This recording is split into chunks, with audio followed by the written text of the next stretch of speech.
mana hech kimdan bekitadigan joyim yo'q. Realga ko'proq muxlislik qilaman. Kerak nima qilganlarini aytyapmiz-ku. Chelseada shunaqa o'zgarish bormi? Qanaqadir buni qo'shdi degan. O'zgarish yo'qligini sababi ham menimcha aynan Strasburgdan kelgani. O'sha Abduqodirga ham qanaqadir o'yiniga ishonch kattaki kelgandek tuyuldi. Bu mavsumda qanaqadir maqsad bormi hozir mana shu kunlarda? Chempionlikka da'vogar deb aytolmaymiz. Bu yil ham emas, balki keyingi yil ham emas. Arsenal ham eng asosiy hozirgi unga qulay bo'layotgan narsasi asosiy ta'qibchilar, asosiy raqiblar hammasi qiynalyapti. Mana shu fikrga biroz qo'shilmagan bo'lardim. Ya'ni Barsa uchun eng katta fojia kecha toshib ketgan Camp Nou bo'ldi menimcha. O'tgan yili ham o'zi ikkinchi qismda, ya'ni 2025 boshlangandi. PSJning hali o'yinlari keyin ketdi u yog'i, hamma narsani yutib tashladi. Realda menimcha sal bir 7 yoshli bolalarga o'xshataman. Ularga bir konfet berib turish kerak, bir shokolad berib turish kerak.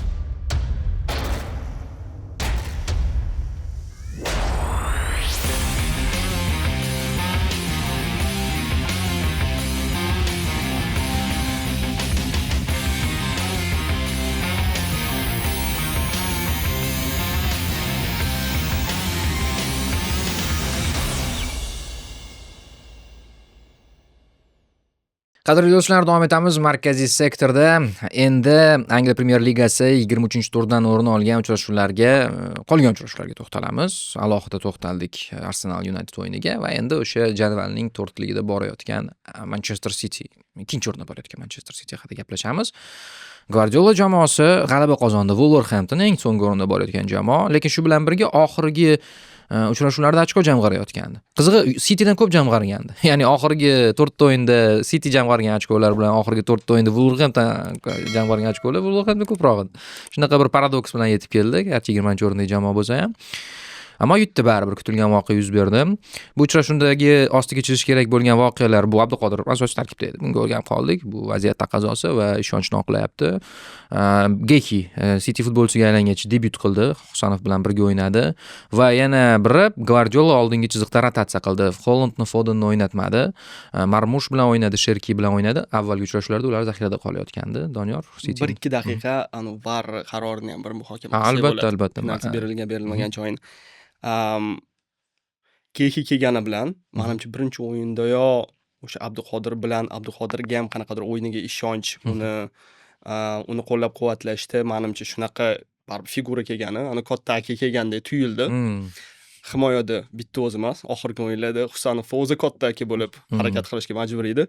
Hozir endi haqiqiy o'sha Ruben Dias darajasidagi himoyachi keldi. Prime'dagi va o'yinda ham sezildi u. U nafaqat himoyada, balki hujumda ham qanaqadir o'zini hissasini qo'sha oladigan. Abduqodirni o'yinida men oxirgi paytlarda sezayotgan katta o'zgarish, progress desa, bu o'sha uzoq masofaga beradigan paslari ikkalovida ham ko'rsa bo'ladi. Birinchi bo'lib Gehi pas berdi Semenyoga. Shundoq darvozabonni oldiga olib kelib qoldi, Semenyo ura olmadi. Keyin Abduqodir o'zi Marmushni chiqarib, uzoq masofaga nima berib, adashmasam statistika bo'yicha ham shundan 7 marta harakat qilgan ekan. Husanov 6 tasini umumiy aytyapsizmi? Da, umumiy o'yinda bitta o'yinda. Kecha? Da, yo'q, kecha o'tgan kuni bo'lgan o'yinda. O'sha oxirgi muvaffaqiyatli qilgan. Bu statistikani har o'yindan beri qarab borsam, o'sha muvaffaqiyatli foizi ko'tarilib borayotgan narsa. Va bu Abduqodir o'yinda eng katta o'zgarish sezganim oxirgi o'yinlarda. Endi uni himoyaviy o'yinni hammamiz bilamiz. Himoyada tezligini yoki ishonchliligini, qisqa masofaga pas bera olish qobiliyatini ham bilamiz. Bu narsani ko'rish juda quvonarli. Va o'sha misol uchun penalti emasmi degan vaziyatda ham o'sha Husanovni uzatmasdan kelib chiqqan narsa. O'sha epizod bo'yicha fikringiz? O'sha epizod bo'yicha menimcha penalti berilmagan to'g'ri bo'lgan. Hammada har xil. Men o'zim ham qiziqdim. Odamlarda qanaqa deb muhokamalarda qarasam bir 50 ga 50 bo'lingandek o'xshadi. Endi men asosan ma'lumotni yoki o'sha ingliz jurnalistlari yoki Instagramdagi har xil sahifalardan, muxlislarning sahifalaridan olib ko'rganim. Menimcha penalti bo'lmasligini asosiy nimasi futbol o'ynayotganda birinchi argument, futbol o'ynayotganda bilasiz, bunaqa oyog'ingizni cho'zib, uchib kelayotganingizda baribir qo'lingiz sizga balans ushlashga yordam beradi. Xo'p. Ikkinchisi, eng asosiysi menimcha hakam ham shunga ko'p nima qilgan. Top qo'liga teggan bo'lsa ham maskerani Marmushni zarba bera oladigan joyiga tushdi top qaytib. Demak, o'yinni davom etishiga xalal bermadi menimcha. To'p tushdi, Marmush zarba berdi, ura olmadi. Agar to'p tushib zarba berib ura olganda, hech kimda hech qanaqa norozilik bo'lmasdi. Asosiy norozilik menimcha o'sha qo'liga tegdi deb nima qilgani va hakam o'zi ham chiqib hozir mikrofonda e'lon qiladi-yu. E'lon qilgani qo'li tabiiy holatda turgan dedi. Men ham hayron dedi. qoldim shu. Tabiiy holat dedi, lekin menga shunaqa ko'rindiki, Doniyor Roz Muhammadalining fikrini bilish qiziq bo'ladi. O'sha qo'l mana bunaqasiga ochildi. Ya'ni harakat o'zi seminarlarda ishtirok etganmiz, to'g'ri, bu seminarlarda qanaqadir o'zgarib turadi fikrlar, chunki qoidalar o'zi o'zgarib boradi. Ayniqsa qo'l bilan o'yin qoidasi juda ko'p o'zgarishlarga duch keladi. Ya'ni juda kichik narsalar qo'shiladi va lekin shu kichik narsalar rol o'ynab qo'yadi. Bunaqasiga ochilayotganda, men nima uchun berilmadi degan savolga sizni versiyangiz ham qiziq. Ya'ni o'sha tushdi, qaytib o'yinni davom ettirish mumkin edi. Agar gol bo'lganda, masalan, gol bekor qilinmasdi degan ma'noda. Bu to'g'ri bo'lishi mumkin, lekin meni fikrim tanani ham bir qismiga tegib turib to'p borganda tuyuldi-da. Qiyin bo'ldi-da o'zi. Muhammadali o'sha uzatmali, Abduqodirni uzatmasdan keyin Marmush ura olmagan vaziyat. Agar o'zi qoida bo'yicha hamcha rikoshetdan keyin qo'lga tegsa, penalti belgilanmaydi-yu. Lekin juda baribir nozik vaziyatda. O'zi misol uchun mana penalti kimdir chalib yiqitsa, bu baribir har qanaqa chalib yiqitish patkat deb foul ko'rsa bo'ladi. Ya'ni to'p birinchi to'pga kim tegdi, lekin qo'lda har doim har xilda. Shunaqa. Va o'zi Angliyada aynan penalti mavzusi har doim ham bo'ldi Arsenalda. Mana shuni aytmoqchi edim. Mana shuni aytmoqchi edim. Maguire'da penalti belgilanishi kerak edi menimcha. Chunki u yerda rikoshet emas, to'g'ridan to'g'ri darvozaga zarba. Darvozaga tayanch qo'l, lekin potensial golni oldini olyapti-da. To'g'ridan to'g'ri zarba edi. U yerda uzatma edi. O'zi shu Arsenal United o'yinida shunaqa bo'ladi. Chelsea o'yinida penalti berildi. Ko'ryapsizmi? Ya'ni ikki xil standartlar. Endi Angliyada biz o'rganib qoldik-ku o'zi hakamlarni, lekin o'sha rokirovka bo'yicha ham balki o'zgargandir bu qoida ham. Ya'ni agar misol yarim himoyachi hujumchiga uzatma berayotgan lahzada o'rtadagi raqibga to'p tegsa, qanday tegayotgani ko'rib chiqiladi. Lekin to'g'ridan to'g'ri darvoza tomoniga yo'nalgan zarbada u yerda endi penalti ehtimoli yuqorilashadi. Qo'lning holatidan ham kelib chiqiladi, lekin kechiga Maguire va shunga o'xshash qo'l normal holatda emas, yuqoriga ko'tarilsa, bu qanot singari bu yerda penalti belgilanardi qolgan chempionatlarda. Angliyada har doim har xil. Asosiy qoidani mazmuni shundaki, u qo'lni agar sizni badaningizni kengayishga yordam beradigan bo'lsa, misol uchun sizni badaningiz mana shundoq hajmi shunaqa bo'lsa deylik, qo'lingiz ko'tarilsa, badaningiz tabiiy bo'lmagan holatda uzunlashadi, kengayadi. Lekin o'sha boshqa tarafi ham keladi. O'yinchi qanaqa qilib sakrab kelyapti. Misol uchun Chelsiga qarshi o'yinda qisqa to'xtalib o'tadigan bo'lsam, o'sha siz aytganingiz, Muhammad Ali aytgandek, darvozaga kiradigan to'pni to'xtatgani uchun penalti qo'ydi, lekin qizil bermadi. Endi ataylab mayli. Tushunarli. No, lekin o'sha agar har doim mana shu Maguire holatidagi, siz aytgan holatga penalti belgilanmaydigan bo'lsa, bu qaytanga yanada shunday zarbalarni qaytarish imkoniyatini yuqorilatadi himoyachilar uchun. O'zi ular blok qo'yishadi tanasi va oyog'i bilan. Endi o'sha qo'llarni ham ishlatishga imkoniyat paydo bo'ladi-da. Bilmadim. Asosiy norozilik o'shanda muxlislarda ham shu ikki xil standartlar. Misol uchun bitta o'yinda beriladi penalti, ikkinchi o'yinda berilmaydi penalti. Agar berilsin har safar, berilmasa berilmasin. Shu. Biz ispaniyalik hakamlarni juda ko'p tanqid qilamiz, xuddi angliyaliklar singari, lekin har holda ular menimcha xuddi shu dumaloq stolda o'tirib olib, bitta o'sha qoidalarni hammasini muhokama qilib olib, shunga kelishib olib bir imzo chekishganda. Lekin Angliyada unday emas menimcha. U hech qaysi hakam bir-biri bilan gaplashmaydi yoki kelishib olmaydi. Qiziq tarafi ekspertlarning ham fikrida ikki xil. Pep gapirgani u ko'rgazib kallalarni qilib.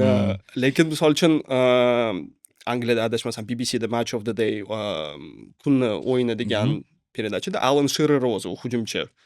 Uni fikri ham shunaqa edi. Baribir o'yinchi inersiya bo'yicha mundoq surilib kelyapti, oyog'ini ko'targan, misol uchun oyog'i ikkita oyog'i yerga mixlanib turib qo'lini ko'targanda boshqa gap edi. U dinamikada qimirlab kelyapti, bitta oyog'ini ko'tarib o'shanga o'zini balans ushlash uchun, badanni balansi uchun tabiiy qo'lini ko'targan degan fikrni bildirdi. Menga o'shansi qiziq ko'rindi. yaqinroq tuyuldi, lekin muammo unda emas. O'sha muammo Muhammad Ali aytgandek, ikki xil standartlar, bitta Endi- holatga har xil qarash. Yaxshiyamki bu uchrashuv natijasiga ta'sir o'tkazmagan vaziyat bo'ldi. To'g'ri, biz uchun agar u gol bo'lganda, qanaqadir golga sabab bo'lganda ko'proq yoqimli bo'lardi, chunki Abduqodir shedevr uzatmasdan keyin bo'ldi bu. Lekin bitta farq yana aytaman, shu uchrashuvga endi boshqa epizodlariga o'tib Cityning umuman o'yini haqida. Masalan, Arsenalni biz muhokama qildik-ku, mana juda tanlovi ko'p deb. Rostdan ham tarkibi keng, lekin Cityda ham shunaqa. Hozir Cityda ham shu oxirgi 1 yilda 11 bitta tarkib yig'ib berdi.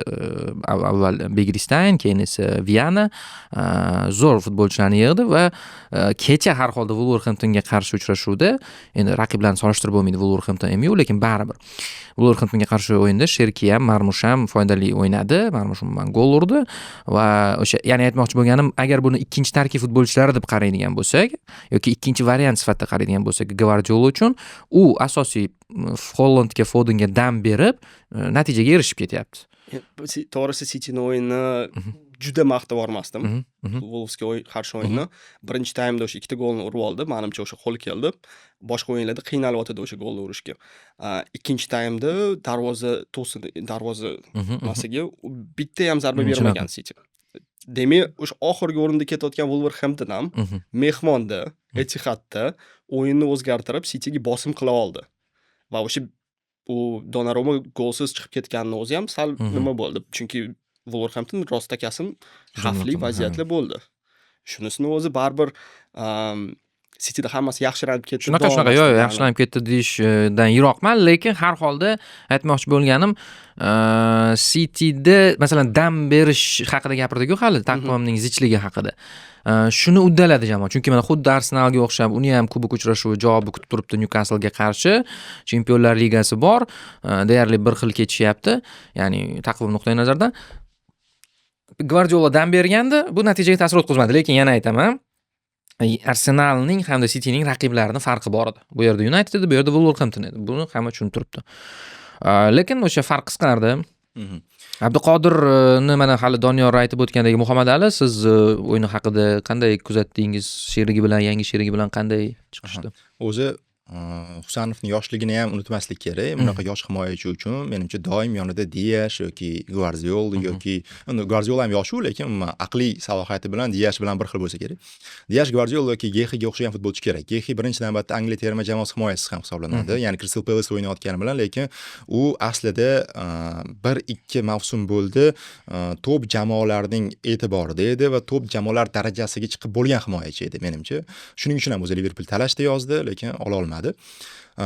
To'g'ri, Husanovni oldiga katta aka kerak edi, chunki u katta bo'lguniga qadar va ayniqsa o'zi APLga baribir to'liq adaptatsiya bo'lishi uchun ham menimcha yonida katta himoyachi kerak va bu yerda ortiqcha izohga hojat yo'q deb o'ylayman. Men Wolverhampton haqida ham ikki og'iz to'xtalmoqchi edim. Misol uchun Barselona bilan Oviedo o'ynadi, ya'ni birinchi o'rindagi jamoa bilan eng so'nggi o'rindagi jamoa juda yengil ekonom rejimda o'ynadi, ayniqsa ikkinchi bo'limda Barsa yengil o'tkazdi o'yinni. Ammo Wolverhampton ham misol uchun oxirgi o'rindagi jamoa, City yuqori o'rinlarga kurashmoqda, bir chempionlikka deylik, baribir. Shunday. Lekin umuman farq katta o'yinda. Misol uchun Wolverhampton so'nggi o'rindagi jamoa bo'lsa ham, eng omadsiz hamma anti-rekordlarni urayotgan bo'lsa ham, bu mavsumda Unitedga qarshi o'yinda durang o'ynadi. United bilan oxirgi daqiqalargacha zo'r kurash bo'ldi. Liverpool bilan o'yinda ham 2-1, ya'ni minimal hisobda arang g'alaba qozondi Liverpool. Ya'ni katta jamoalarga qarshi baribir yaxshi qarshilik ko'rsatyapti Wolverhampton va mana shu orada endi yaxshi ko'raman, men APLni ustunroq ko'rganim uchun bu ma'lumot qo'shib ketish kerak. Baribir chempionatlar darajasi o'rtasidagi farq ham seziladi bu vaziyatda. Jamoalar o'rtacha sifati ham. Albatta. Oxirgi o'rinlarda, misol Wolverhampton bilan Oviedoni hozir o'yinni ko'rish men uchun. Lekin bu ham shoshmagan bo'lardim, chunki Ispanlar xalqaro maydonda qiynab qo'yadi. Katta mavzu. Shuning uchun vaziyatdan foydalanib. Qanaqadir bu matematikaga to'g'ri kelmaydi, ya'ni Ispaniyani mundoro jamoasi deganim Villarreal yoki Sevilla, Angliyani manaman degan jamoalarni ham masalan Yevropa xalqaro maydonlarida, ayniqsa Yevropa ligasida yutib qo'yish mumkin. Endi bu mayli, bu alohida mavzu. Vaziyat shunaqa, City g'alaba qozondi, o'sha deylik ekonom rejim deymizmi, Doniyor aytgandek ikkinchi taymda Hollandlar tushyapti, zarba yo'llagan. Bu muammo rostdan. Masalan, Arsenalda biz qanaqadir muammolarni e'tirof etgan bo'lsak, uni ta'qibchisi bo'lgan City ham mukammal emas. Shuning uchun chempionat haqida hozir bir narsa deyish qiyin. Hop etib orqadan Chelsea kelib qoladimi? Arsenal ham eng asosiy hozirgi unga qulay bo'layotgan narsasi asosiy ta'qibchilar, asosiy raqiblar hammasi qiynalyapti. O'sha City ham Pep bilan qiynalyapti. Bu yerda hozir 3-chi eng asosiy da'vogar Aston Villa bo'lib qolgan. Buni kim kutgan edi? Ayniqsa mavsum birinchi ikkita o'yindan keyin. Va Arsenal bo'lganda o'sha Artetadan panika emas. Arteta menimcha o'zini harakatlari bilan balki bolalar tinchlaninglar, hammasi joyida. Baribir o'sha 4 ochko farq bor ikkinchi o'rin bilan va baribir o'sha ikkinchi o'rinda kelayotgan City o'zi ham qiyin davrdan o'tyapti. O'shanga Arsenal o'sha har doimdagi panikaga berilmasdan ikkinchi o'rin qila oladigan. Buyog'ini ko'ramiz. Mana shu fikrga biroz qo'shilmagan bo'lardim. Ya'ni ortidagi ta'qibchilar ham yaxshi emas, shuni hisobiga ham qisman, lekin Arsenal o'zi ham baribir avvalgi mavsumga qaraganda yaxshiroq, kuchliroq, sifatliroq, ishonchliroq mavsum o'tkazayotgani menimcha. Shu to'g'ri, o'tgan mavsumlar ham shu davrgacha, shu yanvargacha deylik, yaxshi o'ynardi o'zi. Oxirgi o'zi ketma-ket 3 ta ikkinchi o'rin ham shundan darak beradi, lekin bu safargisida chempionlik ruhiyati, endi chempion bo'lmagan bo'lsa ham yigitlar chempionlik ruhiyati bor, chempionlik xarakteri bor. Deyarli har bir o'yinda sezilyapti, katta o'yinlarda ham. Ya'ni City bu hozirgi holatidan kuchliroq o'yin ko'rsatganda ham bu Arsenalni o'zini yutug'ini u qadar soyaga soya olmaydi. Bu balki lekin boshqa tomondan faqat Cityda emas, masalan, Liverpool ham amaldagi chempionda ham muammo. Ya'ni tushunishimiz kerakki, Chelsea da ham muammo, u yerda ham qayta qurish kechadi. Endi Unitedda-ku muammo oxirgi yillarda. Doniyor, men mavzuni o'zgartirmoqchiman, Chelseaga burmoqchiman baribir. Chelsea Crystal Palace bilan o'ynadi. Bu London derbisi edi. Crystal Palace katta jamoalarga futbolchi yetishtiraverib charchadi, futbolchilari ketaverdi. Oxir Glasner ham yozda ketishini ma'lum qildi. Yutdi Chelsea. Yirik hisobda yutishi mumkin edi, 0 ga o'ynashi mumkin edi, lekin oxirida gol o'tkazib yubordi. Kechagi uchrashuv va umumiy Chelseada nimalar bo'lyapti? Mana endi Bafurja gaplashaylik, sizni tinglaymiz. Rosenyor keldi, uni Frans chempionatdan mancha bitta tizim ular. Bluko bitta egasi bitta korxonani pastida o'ynaydigan klublar va Strasburg bilan shunaqa munosabat yaratib olishgan. O'sha Santos ham yangi o'yinchi bo'lib keldi Chelseaga, Strasburgga ketdi, tajriba orttirib qaytib keldi. O'sha Rosenyor qo'li ostida tajriba olib qaytib keldi. Rosenyor ham xuddi shunaqa, lekin meni shaxsiy fikrim bo'yicha, kutilmalar bo'yicha Rosenyor bunaqa voqli kelishi kerak emas edi Chelseaga. Mareska bilan o'sha bo'lgan muammolar ostida o'zi siz qaysi pozitsiyada edingiz Mareska iste'fosida? Qisqacha aytadigan bo'lsa, qolish kerakmidi, ketish kerakmi? Ya'ni to'g'ri bo'ldi. Bu narsani misol uchun Chelseani ko'p yil davomida muxlislik qiladigan bo'lsangiz, qanaqadir bundoq o'rganib ketganmiz deng. Birinchidan o'rganib ketganmiz, ikkinchidan undoq sof nima bo'layotganini bilish qiyin. Chunki ingliz jurnalistlarini o'qishni boshlasangiz, Chelseaning administratsiyasida baribir ingliz jurnalistlarga qanaqadir nimalar bor.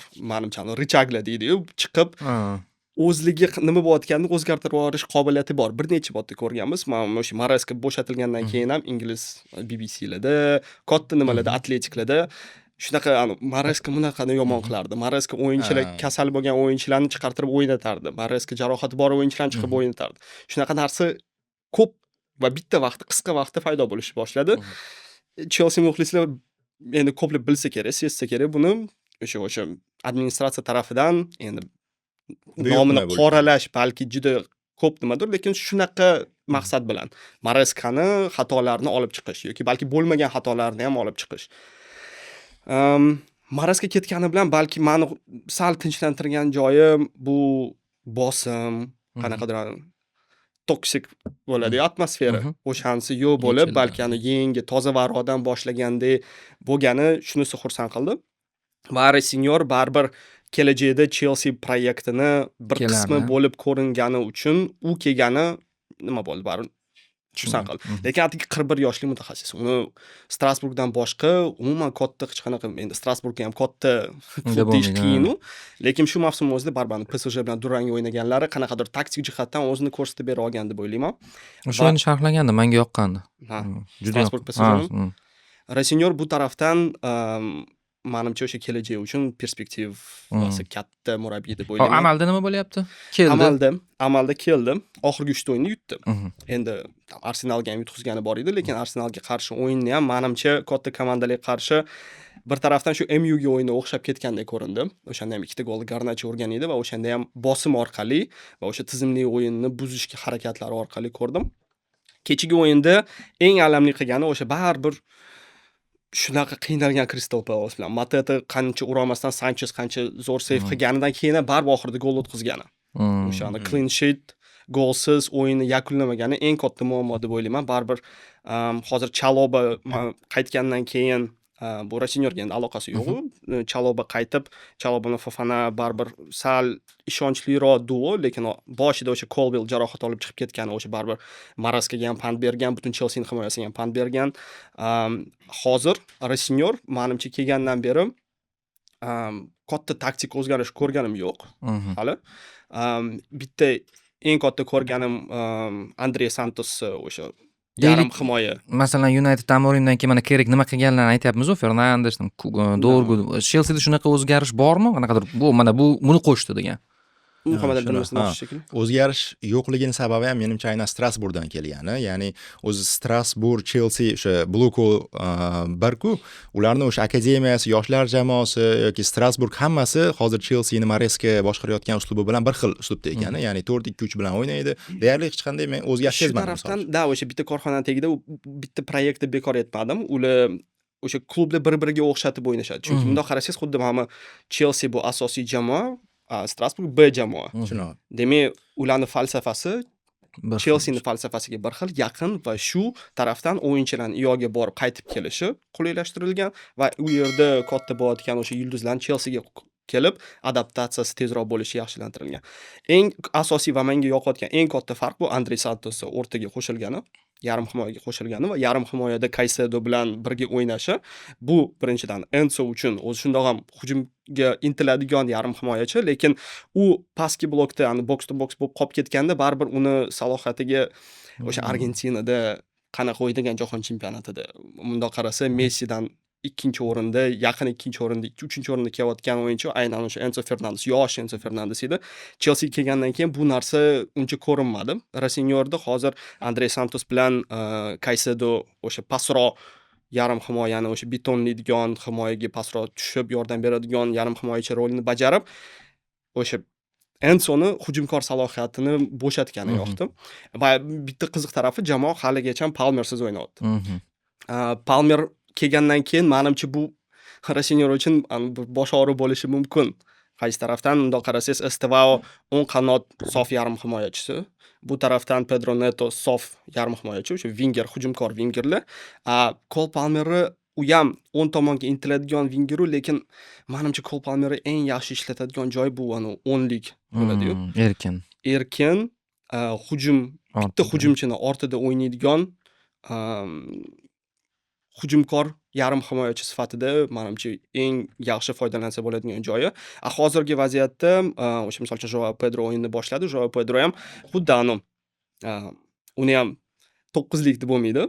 Haalanddan, misol uchun Sheshkodan yoki Yokerishdan o'yini boshqacharoq, o'yini ko'proq o'sha Havertz, Kunya, Mbeumoga yaqin o'yinchi. U ham markaziy yarim himoyaga tushib, markaziy yarim himoyada o'sha 3 burchaklarni shakllantirib, to'pni wingerlarga tezroq chiqarib, u wingerlarni o'yini bilan kechki 2 ta gol ham, birinchi 2 ta gol endi Estevao'ni sehri.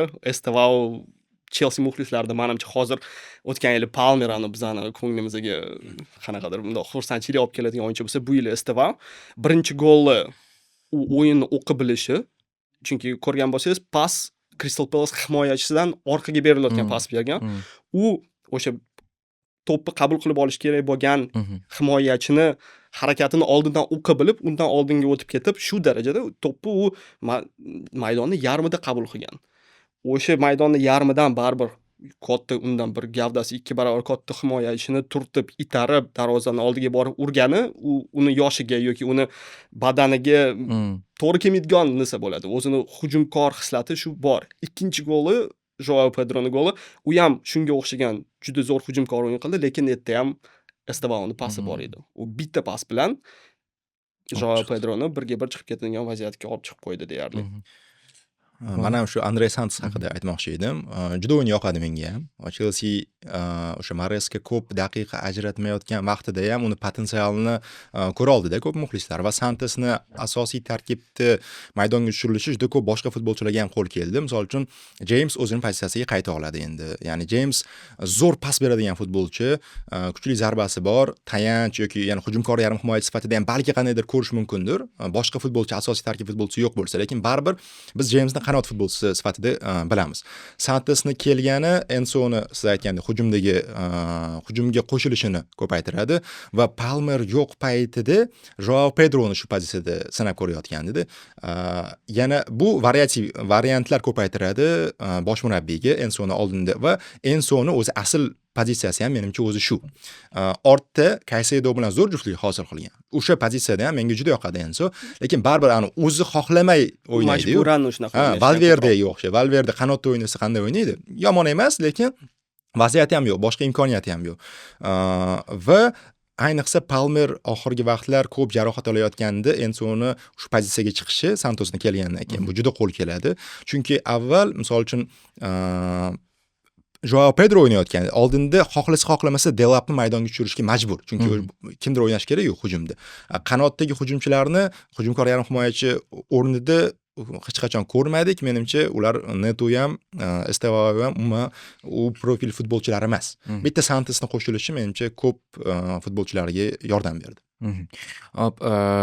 Chelseaning bu o'zgarishlari, kechagi g'alabasi, umuman hozir endi kecha United g'alaba qozongandan keyin vaziyat o'zgardi jadvalda, ammo umumiy so'ramoqchiman. Mana Chelsea muxlislarini biz alohida mavzuimiz bor-da, Davron aka mana siz o'rningizda o'tirganlarida ko'pincha aytadilar-ki, Chelsea muxlislari juda xotirjam muxlislar. Men bittasini kuzataman deydilar. U mayli yutqizdik, keyingi safar yutamiz degan to'yganlik hissi bor deb aytadilar, keyin yozda chempion bo'lgani uchun klub o'rtasida yana ham bir ortiqcha qayg'urishmayapti hozir degan qarash bor. Rostdan ham sizlar tomonda shunaqami kayfiyat yo bu mavsumda qanaqadir maqsad aniq bormi hozir? Mana shu kunlarda. Unaqa narsa umuman yo'q. Davron aka to'g'ri aytar ekanlar. Ko'p Chelsea muxlislari bir xillarda bundoq uyg'onasanda yangi murabbiy.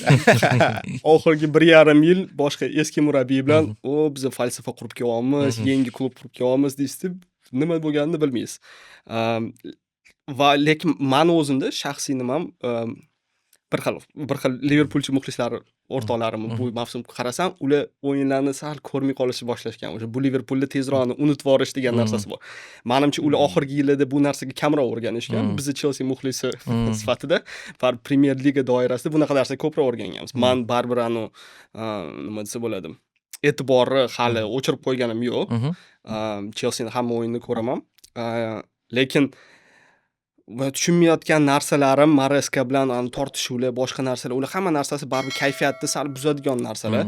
Misol uchun o'yinni yaxshi o'tkazadi yoki o'yinni yomon o'ynaydi, keyin Maresca borib press konferensiyada bir narsa deydi, keyin unda qarasangiz jurnalistlar orqasidan Maresca bilan administratsiya o'rtasida qanaqadir tortishuvlar bor degan gaplar paydo bo'ladi. Mana shunaqa muhit tozalanib, yangi murabbiy bilan hozir boshlaganimiz shu sal ishonchni ko'paytirgan va endi chempionlikka da'vogar deb aytolmaymiz. Bu yil emas, balki keyingi yil emasdir, lekin o'sha Chempionlar Ligasiga tushib, keyingi yili o'sha Chempionlar Ligasida yana o'ynashsak, men uchun muvaffaqiyatli minimum vazifa.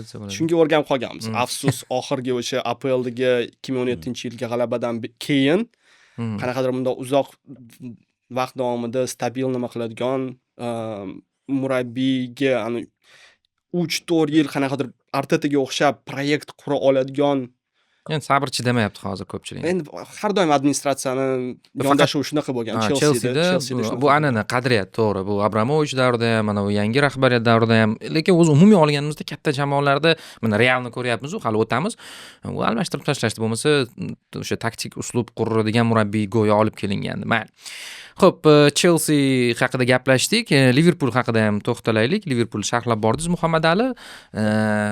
Yutqazdi Liverpool va nima desam ekan, to'g'ri, bir tomonda mag'lubiyatsiz seriyasi bor edi, boshqa, lekin baribir Liverpool nima deydi, salbiy ajablantirishda davom etyapti. Nima muammolar, agar umumiy tashxis qo'yadigan bo'lsak? Liverpool o'zi Yevropada mag'lubiyat seriya bo'yicha birinchi raqamli jamoa edi. Barcha turnirlar doirasida 13 o'yindan beri yutqazmayotgandi, lekin ulardan 6-7 tasi durang. Ya'ni o'zi bu seriya mana buzilay deb turgan pallada edi. Misol uchun Liverpool bu mavsum APLda Championshipga chiqqan barcha jamoa bilan durang o'ynadi. Ya'ni yuta olmadi bu jamoalarni. Ba'zilari bilan 0-0, ba'zilari bilan 1-1, 3-3 Leedsni hatto ikkinchi davrada ham yuta olmadi. Bittasi 3-3, ikkinchisi 0-0 hisobda yakunlandi. Burnley bilan durang o'ynadi. Ya'ni yutishi shart bo'lgan bemalol, misol uchun endi ikkinchi tarkibi bilan deya olmaymiz, chunki o'zi muammolar, umuman bemalol yutishi kerak bo'lgan o'yinlarda ham olib chiqib keta olmadi o'yinni va har o'yin har xil bo'lyapti oxirgi paytlar. Misol uchun Marselga qarshi o'yinni ko'rsangiz, umuman boshqa ssenariy, boshqa tomosha, u yerda ustunlik bilan, chiroyli gollar bilan umuman Liverpool mana qaytdi degan o'yin. Yana shu zahoti APLga qaytmoqda va Bournemouth bilan o'yinda mag'lubiyat. Endi Bournemouth to'g'ri Leeds, Burnley yoki kim boshqa outsider jamoalardan farqli. O'rni past bo'lsa ham, lekin o'yini bor, murabbiyi zo'r. Misol uchun Iraolani biz Rayo Vallecanodan taniymiz-da. Bunda biroz tushunsa bo'ladi, lekin Bournemouthning o'yini bir tomon, Liverpoolni kayfiyat jamoasiga aylanib qoldi deb o'ylayman, chunki bir o'yinda zo'r porlab chiqqan futbolchi keyingi hafta 3 kundan keyin umuman boshqa o'yinni namoyish etib berishi umuman kutilmagan holatda va bo'lib ham Bournemouthda o'zi shundoq ham muammolar bor edi. Ya'ni tarkibdagi eng zo'r futbolchilari, asosiy tarkib futbolchilari yo'q. Semenyoku mayli ketganiga asta-sekin jamoa o'rganyapti, lekin Kluivert yo'q, Tavernier bu mavsum Bournemouth yomon o'ynaganda ham o'zini darajasini saqlab qolgan yagona futbolchi shu. Kluivertlar ham aslida zo'r daraja, nom, lekin u ham kayfiyat futbolchisi, jamoa o'yini chiqmasa, uni ham o'yini chiqmasligi mumkin. Yaxshi. Lekin Tavernier, xullas, mana shu kabi yana kim? Adams, Brooks ham jamoani negizini tashkil etib beradigan futbolchilar, ya'ni jarohatlar mavzusi to'g'ri Liverpoolda ham aktual, lekin asosiy tarkib futbolchilari ko'proq Bournemouthda yo'q edi. Va har qanaqasiga nom jihatini Liverpool bu o'yinni yutish shart bo'lgan o'yin edi. Lekin bilmadim. Ayni bir tashxis o'sha qiynalaman, chunki bir o'yinda yaxshi, bir o'yinda umuman aksi o'yin. O'shani kayfiyat deb aytdingiz, u mavsumni boshidan sezilgan narsa edi. Liverpoolda o'sha boshida ya'ni ketma-ket yutib kelayotgan o'yinlarda ham nechta o'yinni o'shani oxirgi daqiqalarda urib ketib yutib ketishgan. Ko'plar bizda Liverpoolda Fergie time boshlandi. Endi Liverpoolda tam oktyabr oyida, sentyabr oyida Liverpool muxlisidan so'rasangiz, biz ham bu yili kvadruple yutamiz deb o'tirgan payt edi. Lekin u tanganing ikki tomoni bor-da, unaqa o'yin u payt ularga qo'l keldi. Misol uchun 10 tadan 5 ta o'yinni yutgan bo'lsa, shu yordamda endi 10 tadan 5 ta o'yinni yutqizyapti shuni yordamda.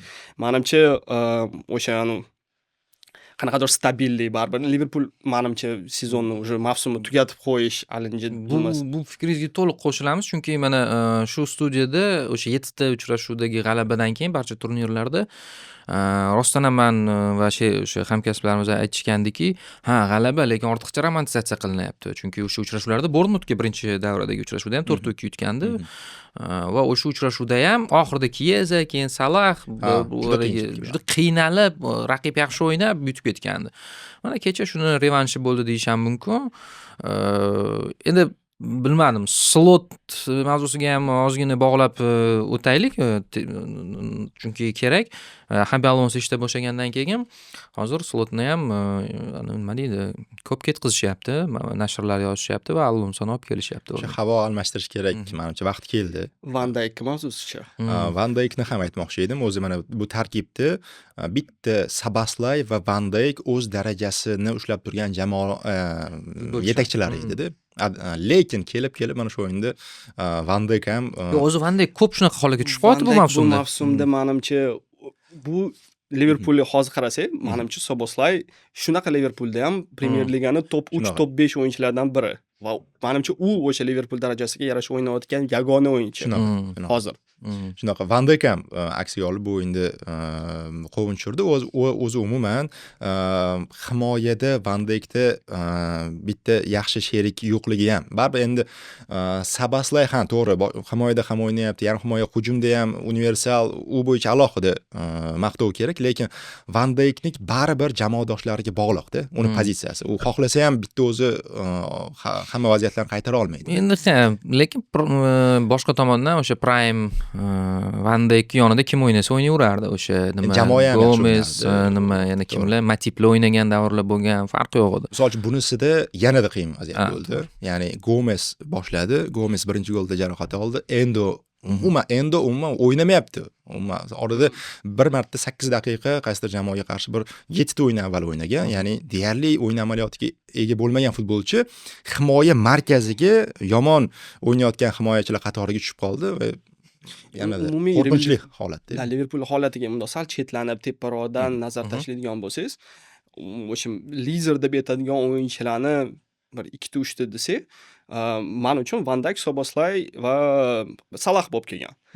O'sha 3 tadan 2 tasi qiynalyapti bu mavsumda. Shunaqa. Van Dijk o'yiniga bundoq olib qarasangiz, u sardor. U o'yini bilan boshqa o'yinchilarni ruhlantirish kerak. Birinchi golda qanaqa vaziyat bo'ldi? Birinchi golda o'zi o'chib qoldi va Bournemouth gol urib ketyapti. Uni ustiga o'sha uni xatosidan kelib chiqqan vaziyatni to'g'rilashga harakat qilgan Gomes jarohat oldi. Jarohat oldi. Bitta o'sha 2 sekundga Van Dijk o'chib qolgani uchun ham gol o'tkazdi, ham o'zida Sherigidan sherigisiz ayrildi. qoldi. Butun aniq markaziy himoya endi balki Konate qaytib kelishi kutilyapti. Endi bundoq qarasak Konateni misol uchun unda jarohat bo'lganda yopib tura oladigan Gomes yo'q endi. Qancha vaqtga yo'qligini ham hali aniq emas. O'shanga sardori bunaqa o'yinni sardori bunaqa xatolari menimcha boshqa o'yinchilarga ham ta'sir ko'rsatadi. Albatta. Qisqacha Slot ketish kerakmi? Bu Yoki mavsum oxirigacha har holda chempion yoki mavsum oxirigacha, mavsum tugagach ketish kerakmi yoki hozir ketish kerak deysiz? hozir savol. Endi agar siz bo'lganingiz masalan siz qanaqa ko'ryapsiz? Mana o'zgaryapti mana. Chelsea muxlislari buni so'rash xavfli. Ketkazorish kerak edi deyman men bemalol. Lekin hozir o'sha City'ni Pep ham chiqarib yuborish kerak degan fikrlar paydo bo'ldi. Endi bunaqada jamoada qanaqadir o'zgarish yoki progress qanaqasiga bo'ladi? Menimcha murabbiy qolish kerak, Slot qolish kerak, oxirigacha ham o'tkazish kerak. Misol uchun uni o'rniga kimdir keladigan bo'lsa ham, o'sha mavsum tugagach Xabi Alonso kelsa-yu, menimcha Liverpoolchilar juda xursand bo'ladi. Va endi Realga o'xshagan super yulduz Liverpoolda yo'q. Oynahoy unchalik Xabi Alonsoga qiyinchilik tug'dirmasa kerak. Lekin endi u ham balki ketib qolar. Lekin o'sha mavsum tugagach, keyingi mavsumga tayyorgarlik oldidan yangi murabbiy kelsa, hozir ketgani mantiqliroq bo'ladi. Muhammad Lekin oxirgi paytlar o'zi aynan mavsum oralig'ida o'zgartirilsa, murabbiy, o'sha murabbiyga yozgacha ham imkoniyat bordi. Qaysidir ma'noda. Misol uchun mana yozda shunaqa qaralyapti, Amorim. Shunaqa qaralyapti va balki shu ham to'g'ridir deb o'ylayman. Chunki yozda to'g'ri o'sha mashg'ulotlar, lekin muddat kamdi. Hozir to'g'ri hech qanaqa ishlanmaga yoki o'zini futbolni singdirishga vaqt bo'lmaydi, lekin baribir atmosfera, futbolchilari bilan tanishib olish shunga imkoniyat bo'ladi. Slotda men ko'rmayapman lekin. Liverpoolda lekin ular yozda kulguli holat, buni o'ylab qarasangiz, o'tgan yozgi transferlarda Liverpool bozorida nimalar qilib tashadi? Eng asosiy o'sha Isak, Wirtz boshqalarni olgandan ko'ra o'sha Gehini olib kelganda balki mavsum umuman boshqacha bo'lardi. Endi bu baligi bizda yoshligimizda matematika darsliklarini ortida javobi turardi, keyin biz o'sha javobga qarab yechardik. Hozir endi masalan o'sha vaqtda yozda bu transferlar men o'zim ham prognoz qilganman. Wirtz, wow, dahshat. U vaqtda tasavvur qilib bo'lmasdi, tushmasligini tasavvur qilib bo'lmasdi. Isak olgandan keyin yo'q, bu Angliya futbolda tajribasi bor, 20 ta gol. Boshqa bitta joyda, lekin baribir o'sha markaziy himoya o'zgarmaganda. Markaziy himoya yaxshilanmagan. Lekin Gehi uni City Viyani ilib ketdi, ular bunda yutqizishdi. Xo'p do'stlar, Angliya Premyer Ligasi 23-turi deyarli nihoyasiga yetdi va nihoyasiga yetdi. Bu videoni ko'rayotganingizda oxirgi uchrashuv ham o'tkazilgan bo'ladi. Bu katta o'yin emas va katta jamoalarga qaraydigan bo'lsak, Arsenal jadvalni birinchi o'rinda bormoqda 50 ochko bilan, Manchester City 46 ochko bilan, Aston Villa ham 46 ochko bilan, ya'ni Emery haqida to'xtalmadik, uzr so'rayman, lekin shunga majburmiz. Newcastle ni yutdi. Unai Emery va yaxshi boryapti. Menimcha Emery ham oxirigacha mana shu kurashishda bo'ladi, to'rtlik kurashida. Manchester United 4-o'rinda 38 ochko bilan va mana shu yerdan qizig'i boshlanadi. Ya'ni 4 va 11-o'rindagi jamoalar orasidagi farq 6 ochko. Ya'ni jamoalar soni ko'proq farqdan ko'ra, ochkolar soni farqdan ko'ra. Ya'ni zichlik yuqori demoqchiman. Endi aytmoqchi emasman, Everton ham da'vogar deb to'rtlikka, lekin har holda matematik qarasak, bor yo'q ikkita o'yin masofasi turibdi bu yerda. Shuning uchun qiziq bo'ladi. Asosiy to'rtlik uchun da'vogarlar bu Manchester United, Chelsea, Liverpool va balki o'ziga kelsa Newcastle, pastroqda bilmadim. Bitta katta jamoamiz pastda yuribdi, bu Tottenham. Thomas Frank ham ketib qolishi mumkin tez orada. Mana shunaqa Angliya Premyer Ligasi haqida ancha gapirish mumkin edi. Afsus, meni ko'pchilik yomon ko'radi, shuning uchun meni mavzularni bo'lib qo'ygan odatim bor. Lekin majburman shunga. Biz chempionatni o'zgartirishimiz kerak. Siz esa barcha o'sha savollarimiz, ya'ni sizga ham qaratilganini unutmang. Mana fikrlaringiz bo'lsa, izohlarda, hali shunchaki men birinchi, ikkinchi emasda, qandaydir kengroq o'sha Liverpool haqida, United, Arsenal, City haqida, Chelsea haqida, istalgan Angliya Premyer Ligasi jamoasi haqida yozib qoldiring. Va obuna bo'lib qo'ying do'stlar. Mavzuni o'zgartiramiz. La Liga tomonga o'tamiz.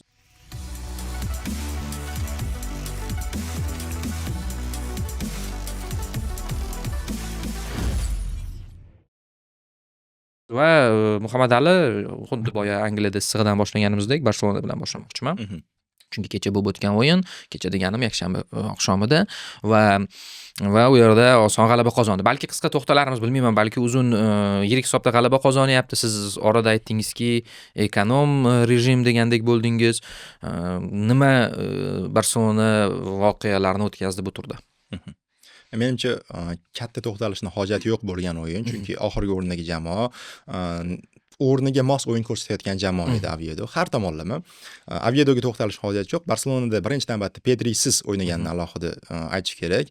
Yaxshiyamki Pedrisiz o'yin eng so'nggi jamoaga qarshi bo'ldi. Lekin Pedridan ham ko'ra hozir asosiy yo'qotish Ferran bo'lib turibdi. Chunki Lewandowski ko'z o'ngimizda ushbu super mega yulduz, zo'r hujumchi, men yaxshi ko'raman, lekin qarayotganini ko'ryapmiz. Afsuski Barselonada moliyaviy holati yo'q, xuddi Chelsea kabi yoki United boshqa jamoalar singari, ya'ni imkoniyati yo'q. Mana shu hujumchi bilan hattoki shartnomani uzaytirishi mumkinligi haqida xabarlar chiqyapti va Ferran Torresga kuni qolib ketyapti Barselonani degan bo'lardim mavsum oldidan. Lekin Ferran ham bu mavsum Flik qo'l ostida zo'r ochilib ketyapti. Ammo baribir variant yo'q Barselonada. Pedrining o'rnini mana shu kabi o'yinlarda bosib turish imkoniyati bor boshqa yarim himoyachilar bilan. Hattoki Frenkie de Jongning o'zi ham o'zi ikki funksiyani bajara olyapti, ikki futbolchining vazifasini.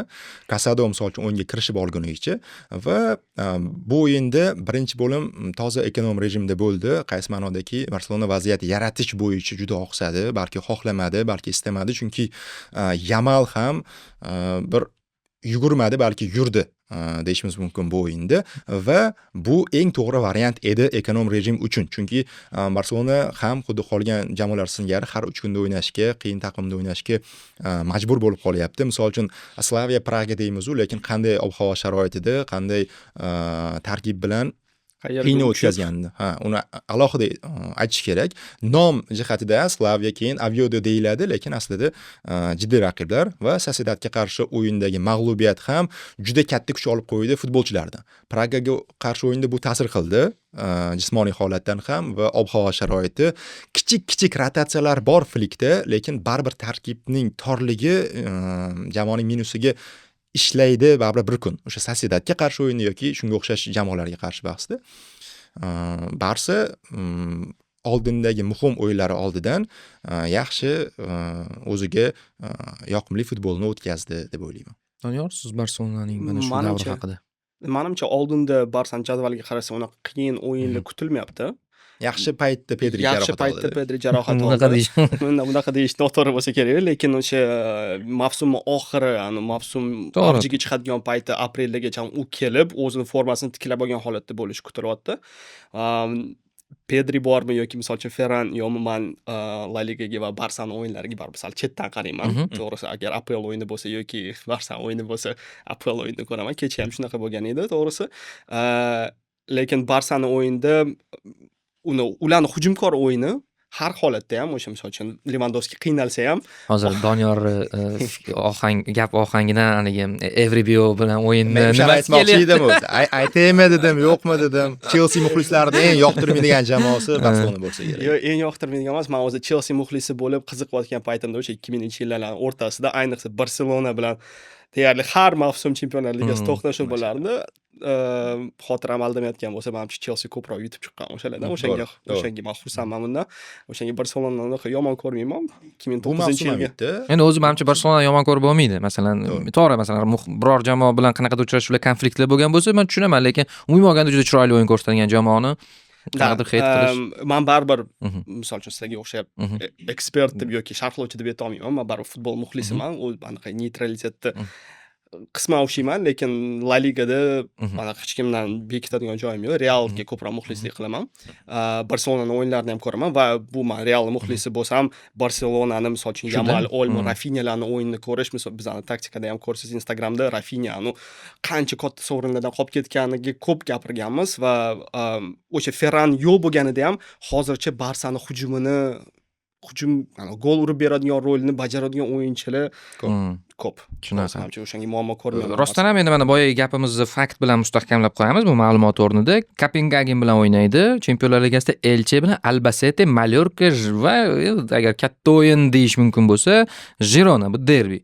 Bu ham katta o'yin emas.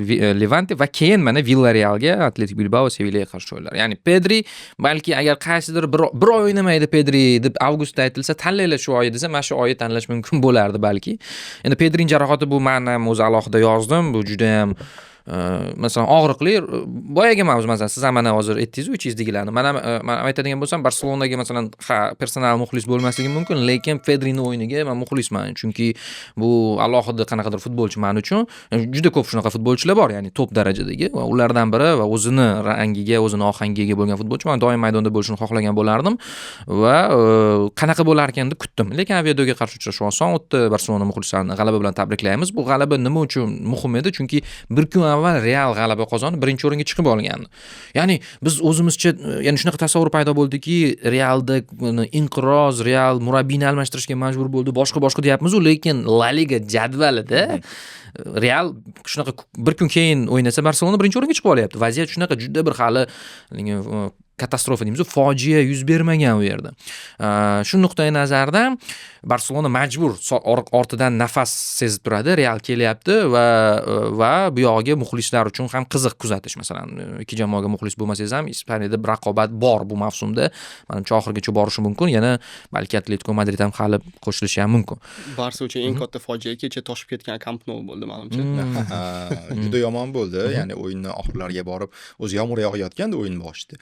Ikkinchi bo'limda kuchaydi, ikkinchi bo'limning ikkinchi qismida yanada kuchaydi. Keyin videolarni ko'rdimda, ya'ni sharhlovchilar, jurnalistlar o'tirgan tribunalarda dahshatli tarzda yig'ilgan yomg'ir. Qanaqadir bog'liqligi bormi yoki shunchaki kuchlimidi yomg'ir? Texnik bog'liqligi ham bo'lsa kerak. Endi hali baribir to'liq ta'mirdan chiqmagan.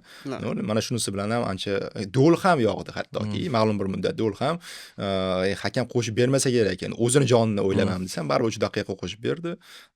Shalabbop bo'lishdi futbolchilar. Lekin Yamalda super golni alohida ostiga chizish kerak. Endi yotib olib, velosiped deymizmi, shunaqa chalqancha emas, u yarim aylandi. Olmoni reaksiyasi o'sha golga, uni assistdan keyin. O'zi uzatma ham zo'r chiqdi. Uzatma Olmondan. Uzatma sal bunda o'nroqga ketib qolayotgandek bo'ldi. Shunda ham Yamal o'sha balki unga yordam bergandir. Lekin o'sha Olmon reaksiyasi, misol uchun Yamalni ko'p harakatlarni ko'rganmiz. Bunaqasini men hali ko'rmagan edim. Bu paytgacha mana qanaqadir juda akrobatik gol urganni. Shu darajasini ham ko'rib, o'sha Olmoga o'xshab unda og'zi ochilib qarab turadigan vaziyat bo'ldi. Va sharhda ham menga ham shu xayol keldi-da. Juda ko'p driblingini, uzatmalarni, har xil harakatini ko'rganmiz. Aynan shunaqa harakatni, ya'ni avval o'xshamagan urinishni ham ko'rmagandik-da. Zo'r chiqdi lekin vaziyat. Mana sekin-asta qo'shib boryapti. Endi bu tabiiy, u juda yosh, hali biz ko'rmagan ko'p narsani ko'rsatsa kerak bu ketishda. Davom etsak, kuzatamiz. Xo'p, mana endi bir kun avval uchrashuv o'tkazgan Real mavzusi. Bu menimcha kontekstdan kelib chiqadigan bo'lsak, sal kattaroq mavzu, chunki Oviedo emasdi raqib, Villarreal edi, to'rtlikdagi jamoa tushunishingiz uchun. Marcelino yaxshi klub qurgan u yerda. To'g'ri, chempionlar xalqaro maydonda unaqa o'ynay olmayapti-yu, ular tushib ketishdi adashmasam. Allaqachon bo'ldi o'ynashmaydi nima play-offda. Lekin Ispaniyada raqobat qilyapti.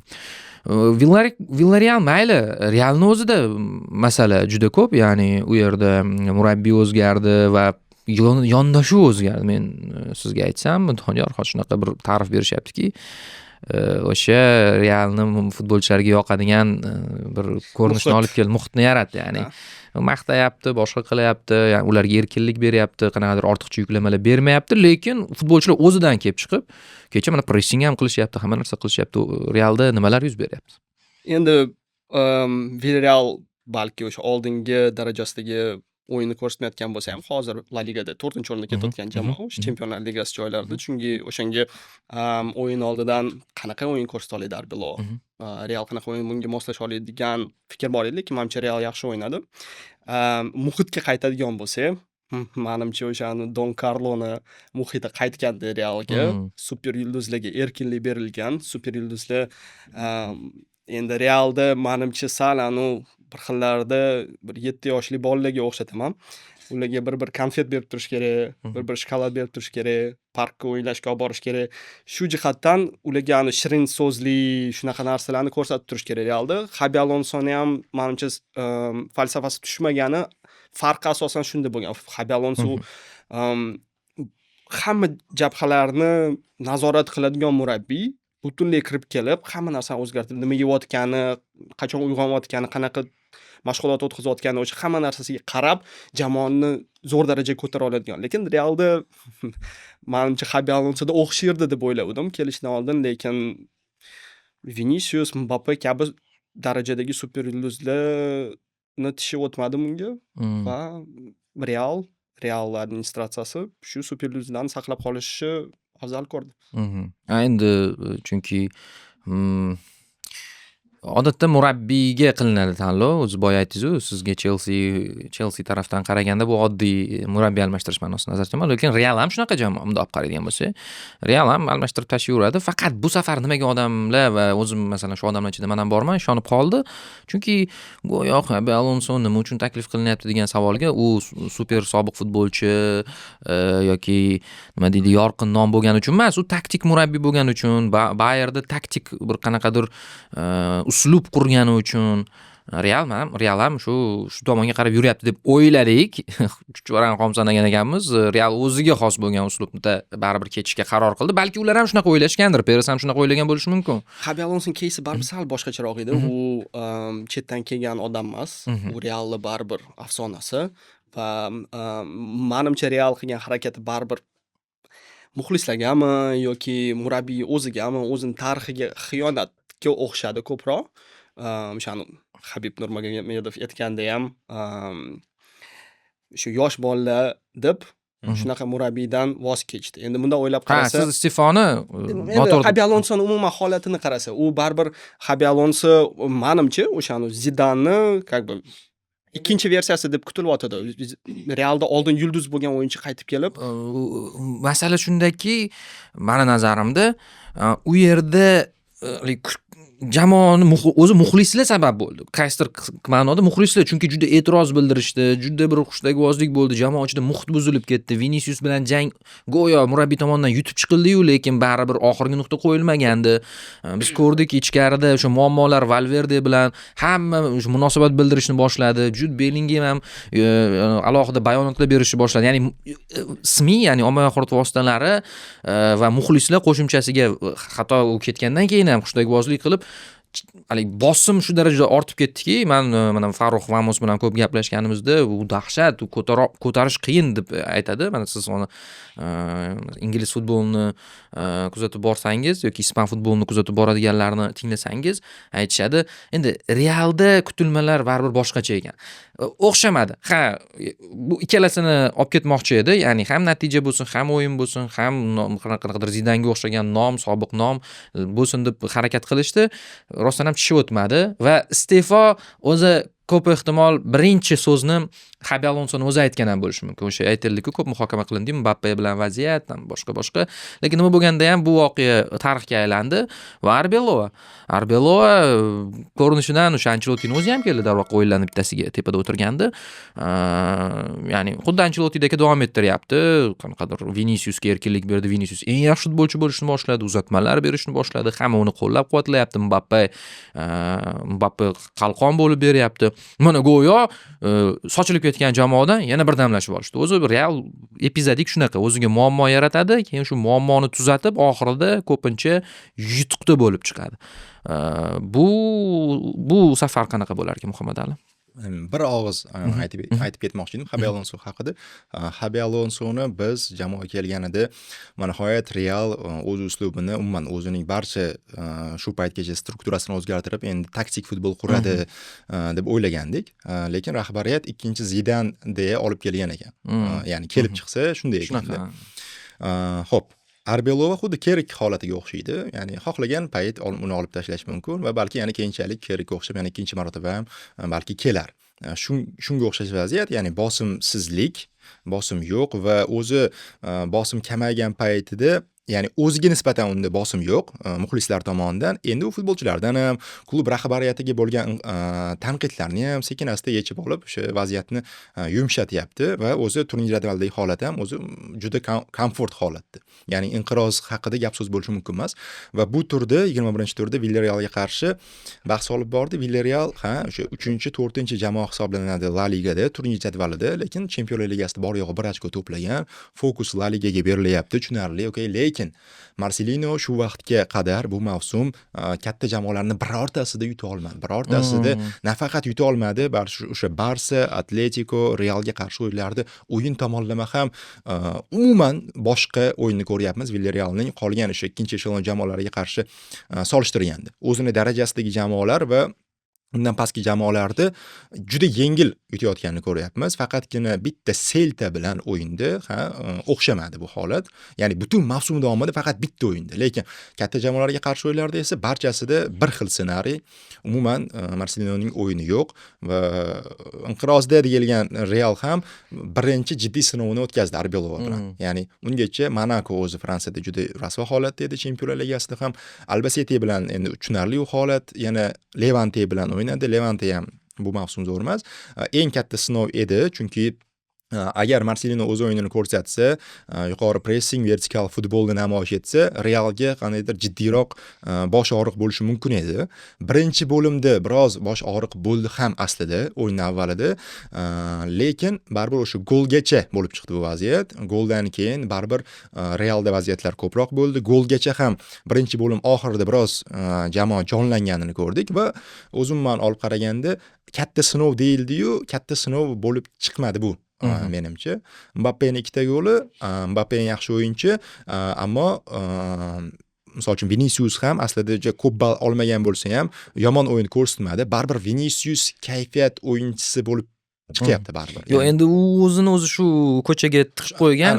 U super iqtidor, unaqa iqtidor balki Neymardan keyin yo'q boshqa o'rtada. Faqat u o'z muxlislar bilan, atrof muhit bilan, jurnalistlar yoki deylik raqib jamoa vakillari bilan konfliktga ko'p boradi. Yoki boshqalar ham shunaqa darajada yurishi mumkin, ko'proq munosabat beradi deylik. Futbol endi kontaktli sport turi va konflikt bo'lishi mumkin. Faqat Vinicius juda yurakka yaqin oladi va bu uni o'yiniga ta'sir o'tkazadi. Va uni rakursdan qaraganda, Real muxlislar rakursdan qaraganda xursand qiladigani shuki, Arbeloa har holda sen eng yaxshisan yoki o'yna olmagan o'yinda ham maqtadi-ku. Qaysi bir uchrashuvda juda zo'r o'ynadi desa kulyaptimi deb o'yladik. Albacete edi. Kaptar poylagan dedilar-ku, xuddi shunaqa holat bo'ldi.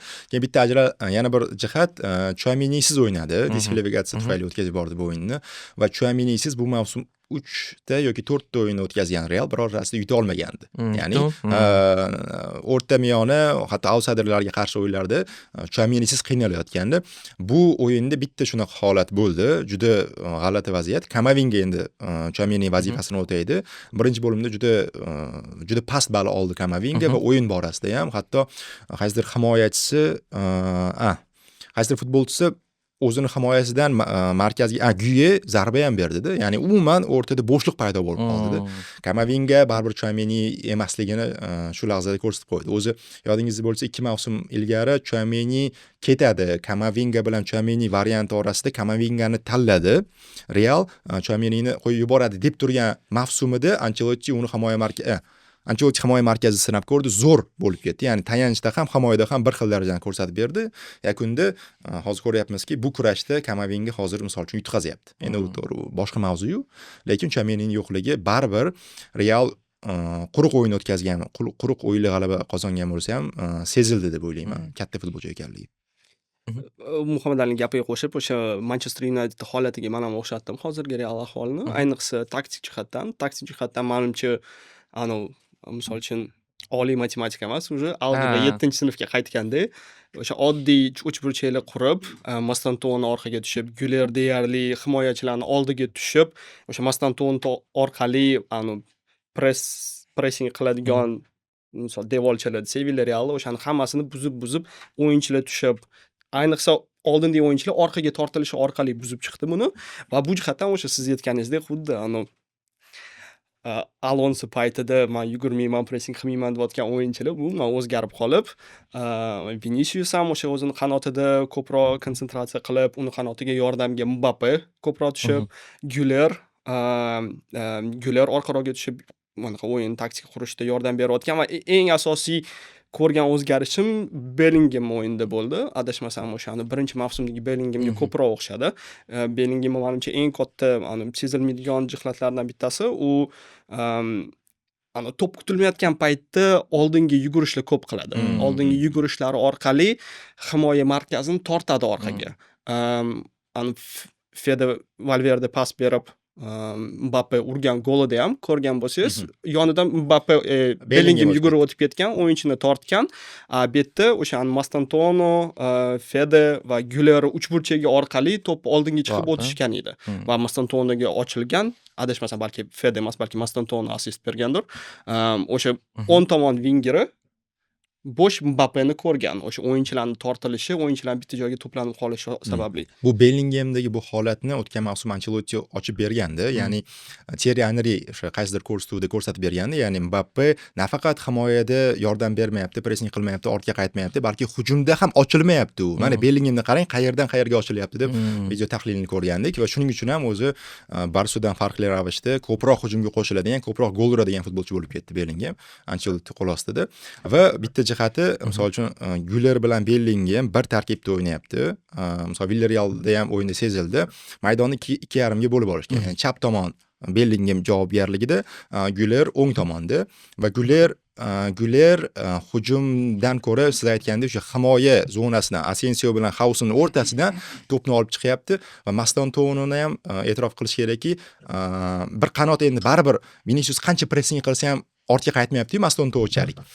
Rodrigodagi mehnatkash futbolchi ekan Mastantuono, ya'ni Gülerni o'sha himoyadan hujumga olib chiqishda asosiy yordamchisi u bo'lyapti. Franco bo'lyapti. Endi hozir Rodrigo qaytgach, balki yana oldindagi uchlik o'z holiga qaytar. Buni endi Arbelo yechish kerak. Mavsumning eng muhim davri oldinda Real uchun ham Barselona uchun ham Atletico Madrid g'alaba qozondi. 3-0 hisobda Mallorkani yengdi va jadvalda 3-o'rinda boryapti. To'g'ri, Villarrealda bitta kam uchrashuv, lekin baribir Atletico 3-jamoa, kamida 3-jamoa. Shuning uchun bu mavsumda o'zi Atletico men ko'proq narsa kutgandim, hali ham kutyapman. Ko'ramiz oxirida nima bo'lar ekan. Uchlik, demak, Barselona 1-o'rinda, 1 ochko farq bilan Real Madrid 2-o'rinda kelyapti va 44 ochko bilan demak Atletico Madrid keyingi pog'onada kelyapti. Villarreal 4likni yopadi. Vaziyat shunaqa Ispaniyada.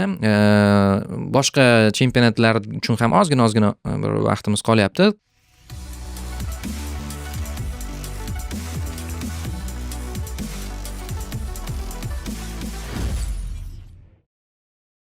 Qisqacha muhim voqealardan bittasi Bavariya ochko nafaqat yo'qotdi, balki yutqazib qo'ydi Augsburgga. U yerda o'zini muammolari bor, chunki himoyada total yo'qotishlar, yordam bera olmayotgan futbolchilar ko'p. Go'yo yangi nomdor futbolchi, ya'ni bor bo'lgan futbolchilar hali formada emas. Bu Davis bilan bog'liq. Lekin baribir hamma yo'qotishlar bilan qo'shib hisoblaganda ham bu kutilmagan voqea bo'ldi. Bavariyani ham bir ko'zingizni qiri bilan kuzatib boryapsizmi? Albatta, Bavariyani kuzatib boraman. Bavariya ham o'shani Liverpoolda mag'lubiyatsiz seriyasida deb aytilgan edi. Bavariya ham mag'lubiyatsiz kelyotdi. Augsburgga yutqazishini hech kim kutmagan edi menimcha. Endi Bavariyani o'yinida men uchun eng yoqimli o'yinchi Olise. Baribir ko'plar aytishadi Bavariyani fermerlarning ligasida o'ynaydi, Bundesligada Olise misol uchun Premier Ligadan yaqinda ketgan o'yinchi, unaqa darajasini ko'rsatmagan edi, lekin menimcha Olise ancha qo'shgan va ayniqsa hozirgi keyin sal qiynalayotgan paytida ham ayniqsa Olise o'yinni tortadigan o'yinchilardan biri, lekin bu tarafda ayniqsa Bavariyada ham zaiflik ochilib qoladi. Shunaqa o'yinchi o'yini chiqmagan vaziyatda jamoa sal qiynalayotgan menimcha holatni ko'rdim. Bavariyadan tashqari, balki bunga ham qaytib o'tarmiz. Bitta katta bo'lgan hodisa Endrik hat-trick qildi. Albatta. Bu voqea bor. O'zim ham bundoq qaraydigan bo'lsak, Bavariya uchun hozirgi mana shu ochkoga qotilish normal bo'lishi mumkin, chunki yana qaysi ma'noda o'z yutqazishni yaxshi deb hisoblab bo'lmaydi. Ammo 8 ochkolik farq bor. Chempionatda birinchi o'rin, chempion bo'ladi baribir Bavariya. Menimcha boshqacha variant ko'rmayapman. Chunki ortdan kelayotgan jamoalar ham juda zo'r emas. Yaxshi tomoni jamoa tonusda bo'ladi. Mana hozir Musiala qaytdi. Musialani yana ichkariga kirgizishga, tarkibga qo'shishga harakat qilyapti. Bu oson bo'lmaydi, chunki Musialasiz bir tarkib shakllanib qoldi. 6 oy o'ynamadi, klublar o'rtasida jahon chempionatida jarohat olgach. Musiala bo'lsa juda katta iqtidor, unga joy topish kerak. Bu orada Olise, hatto Karl degan bolasi yangi juda ham ochilib ketdi. Menga juda yoqdi shu yigit va endi bu yog'i kompaniyani bosh og'rig'i, u nima quradi, qanaqa yechimlar beradi. Chempionlar Ligasida ham Bavariyani kuzatish qiziq, chunki Arsenaldan keyin Bavariya o'sha Optada ham juda ko'p resurslarda asosiy 2-chi yoki 3-chi da'vogar sifatida qaralyapti.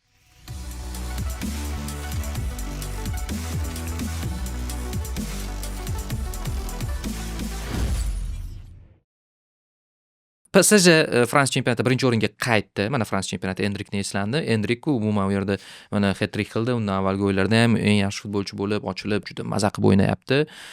Mayli, shunga bog'lab balki umuman aytsak bo'ladi Fransiya chempionati haqida. 1-0 ga yutdi Asierni PSG. Umuman Fransiya chempionatida raqobat go'yo bordek. Endi raqobat go'yi bordek deb tuyulgan edi. Ayniqsa menga Marsel o'yini juda yoqdi. Lekin qolib ketdi u. Marsel qolib ketdi, to'g'risi. O'sha Greenwoodlarni, Aubameyang o'yinlarini ko'rib, Greenwoodni Marseldagi kichkina muxlisaman desa bo'ladi, chunki u endi uni shaxsiy tarixiga umuman aloqasi yo'q bu gapimni. Prosta u uchun qanaqadir qayta tug'ilish deb bo'layotgan mavsum edi va shu tarafdan menimcha PSJga ta'qib qilsa bo'ladi deb o'yladim. U yerda Lans ham bor edi, lekin endi bu hamma ligalarni qarab chiqsangiz ham menimcha Fransiyadagi holat bo'lmasa kerak. Fransiyadagi PSG bilan boshqa klublar o'rtasidagi tafovut umuman boshqa joyda ko'rinmaydi. Shunga har mavsum oldidan kim chempion bo'lishini menimcha aytsa bo'ladigan bitta chempionat o'sha Fransiya bo'lsa kerak.